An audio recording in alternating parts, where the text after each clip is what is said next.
Hello everyone, good morning.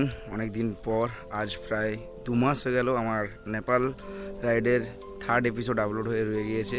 Last episode এখনো পর্যন্ত আমি আপলোড করিনি। অ্যাকচুয়ালি আমার নতুন বাড়ি হচ্ছে, তো যে কারণে আমার কম্পিউটার সেট আপটা সম্পূর্ণ গুছানো হয়ে পড়ে আছে, ঠিক আছে, যার কারণে আমি আর এডিট করতে পারছি না। মোবাইলে এডিট করা যাবে, বাট এই নেপাল রাইডটা এতটাই বড় এপিসোড হয়েছে যে কারণে সব কম্পিউটারের মধ্যে স্টোর করে রাখা হয়েছে, ঠিক আছে।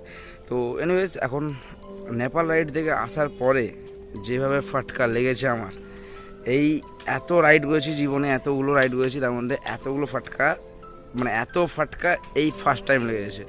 প্রথমে বাড়ি আসা মাত্রই আমার 1-2 দিনের মধ্যে ইন্টারকমটা, হেলমেটের যে ইন্টারকমটা, ওটা গিয়েছে খারাপ হয়ে। মানে অ্যাকচুয়ালি ওটা ওয়াটারপ্রুফ না, ওয়াটার রেজিস্ট্যান্ট, আর আমি ভেবেছিলাম ওয়াটারপ্রুফ। এবারে আমি ইউজ করেছি, আমার গণেশরা বলেছিল যে ইউজ করিস না এইভাবে, ওরা ইউজ করতো মাঝে মধ্যে খুলে রেখে দিত, যেটা আমি করতাম না। তো মোটামুটি বাড়ি এসে ওরা রোদে দিয়েছে, একটু আধটা ভিজেছে, সেটা রোদে দিয়েছে, আর আমি সেটাও দিইনি।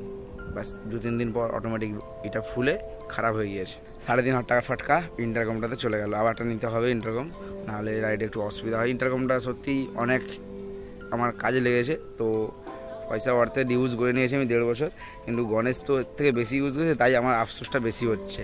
এনিওয়েজ, দেন কিছুদিন গাড়ি চালানোর পরে, বাইকটা চালানোর পরে আমার হয়ে যায় ইঞ্জিনটা সিজ, এমটির ইঞ্জিনটা সিজ হয়ে যায়, যে কারণে ইঞ্জিনের পিস্টন বাগড়া চেঞ্জ হয়েছিল। চেঞ্জ করে আবার নিয়ে আসার পরে আবার 2-3 দিন পরেই, মানে পরের দিনই চেন টেনশনার বলে একটা জিনিস, ওটা খারাপ হয়ে গেছে। মাথা আবার ওখানে খারাপ। তো মোটামুটি ফার্স্ট টাইম যে বিলটা হয়ে গেছিলো 8-9 টাকার মতো বিল হয়েছে। আবার চেন টেনশনারটা আবার স্টোরে, মানে সার্ভিস সেন্টারে অ্যাভেলেবেল ছিল না, যেখানে আমি কলকাতা থেকে নিয়ে এসে ওদেরকে দিয়েছি, ওরা লাগিয়ে দিয়েছে। সেখানে আবার ফটকা লেগেছে 2-2.5 হাজার, মানে 10-12 মতো প্রথমবারে হয়ে গেল, ঠিক আছে। তার 1-2 মাস পরে, ঠিক 1-2 মাস পরে আবার সেম প্রবলেম, মেশিন ভ্যানের মতো ফটফট করে, মানে একটা মেশিন ভ্যানের আওয়াজ হচ্ছিলো, যেখানে আমি আবার সেম ওদেরকে কল করতে, ওরা বললো যে নিয়ে এসো। একটা দাদার সাথে পরিচয় করেছি, সে দাদাটা ডাকছিল, দাদাটাকে গিয়ে দেখাতে, দাদা আবার সার্ভিস করে দিয়েছে। এইবারে বিল হয়ে গেছে প্রায় 5,000 টাকার উপরে, 5,000 টাকার উপরে বিল হয়ে গেছে। তো ফাটকা লেগে গেলে এখন কত হলো, তাহলে মানে এদিক ওদিক ধরতে গেলে আমার 20,000 টাকা মতো রাইড থেকে আসার পরে ফাটকা লেগেছে। এনিওয়েজ, এখন এমটিটাকে ফুল যেহেতু সার্ভিস হয়ে গিয়েছে, একে নিয়ে আমি যাব এখন দোকান। আজকে শনিবারে শনি কালী পুজো, একটু ভাবলাম যে একটু পুজো দিয়ে দিই, কারণ যা ফাটকা লাগতেছে ভগবান করুক আর না লাগুক, এটাই যেন শেষ হয়। এনিওয়েজ, চলো আমি শনি মন্দিরে গিয়ে পূজাটা দিই বাইকের।